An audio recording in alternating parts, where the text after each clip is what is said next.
So, The Walking Dead season 11 has been pretty bad so far. I don't know about you. I just find it all over the place. It feels like the whole thing is filler so far. With the exception of, a few little details, like obviously the Commonwealth is going to be an important part of the final season. But like the whole Reapers plot feels like filler. Like the whole thing. Just that the Pope as a bad guy feels like a rehash of other bad guys. Daryl getting sort of brought into this group without them even asking him feels a lot like the bad guys from, I think it was season 4 or 5. That little group of bandits that he takes up with. They had a name, but I don't think they ever used it in the show, so I don't remember it. I wrote about it in an article, but I still don't remember it. Anyways, yeah. So everything feels sort of all over the place. We have a lot of extras getting killed, which is always kind of obnoxious. I don't know if AMC and the showrunners just don't realize how obnoxious viewers find this, but audiences don't care when characters who we haven't even established for more than an episode or two get killed. We care about character deaths when either they're just really gruesome and fun to watch, right? Or when there's a character that we've come to care about deeply and don't want to see dead. Or when there's a character we've come to hate and do want to see dead. There are ways to make us care about character deaths. It is not, however, by just killing off Maggie's, all of her people in one spectacularly stupid mission failure. Here's one thing I don't understand about this whole, let's go get food from the Reapers. Not only because clearly this is the path of most resistance. There are other ways to get food, surely. We've even seen them. They can go find those horses and then eat the horses. Then go back to the bunker where all the soldier zombies were and get more rations. There are other ways. But the thing about the Reapers just destroyed Maggie's community. She goes to Alexandria where she helps them out against the Whisperers. And then she's like, hey, we got lots of food back here that the Reapers have. Why don't we bring... I'm trying to do a count here. Negan, Daryl, Gabriel, and Alden, and maybe one other guy, one or two. Yeah, I don't know. And a bit character, I think there was the one guy. But anyways, 4 or 5 people from Alexandria, along with the 5 or 6 people Maggie has left. We know that she's lost several other people already. So basically, she wants to go back to fight the Reapers with the same amount of people, or fewer people than she had to begin with, and their plan is just to walk in there without a plan and immediately have almost everyone get killed. This is a very bad plan, and it's very bad writing.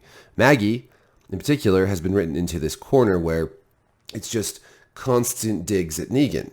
And it's like a repeat of the same conversation over and over again. So instead of having new and interesting things happen between Maggie and Negan, it's like, I hate you, you suck. And Negan being like, okay, all right, I get it. It's kind of getting boring now. We need to make a plan. And she's like, no, you're not allowed to make plans anymore, Negan. And he's like, yeah, okay, well, you call the shots then. You're the boss. And she's like, yeah, I'm the boss, Negan. Stop pretending you're the... But it's just getting kind of old, right? But, there is one thing that could still happen to make the Maggie and Negan plot really, really interesting. And I'm not the only one who saw this in the last episode. But Maggie and Negan were in that house and they were having an argument and they looked at each other like they want to get it on. Yeah, so that's the only place this story can go that's interesting. Maggie and Negan got to hook up. I have never shipped anyone in any show in my life. Well, that's probably not true. But not in a video or blog post. But, I've obviously... we all wanted Jim and Pam to get together. Come on. Anyways, Maggie and Negan, that would be such a good storyline because it would be such a betrayal of Glenn and so just kind of, I don't want to say subversive. That's not the word, but I think it would probably piss off some viewers. But I think a lot of others would be like, whoa, yeah, that's good.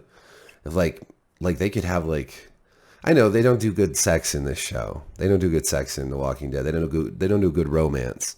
But man, 2 people who really just don't like each other, downright hate each other, and then hook up, that's always good. And they probably have some like issues to work out in the bedroom, if you know what I mean.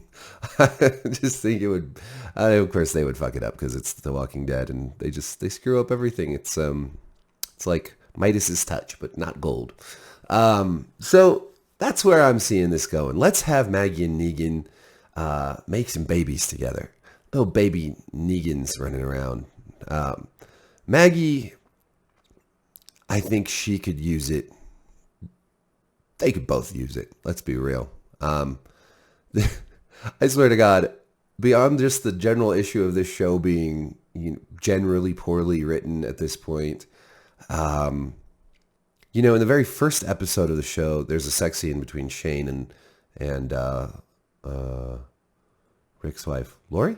Is it Lori?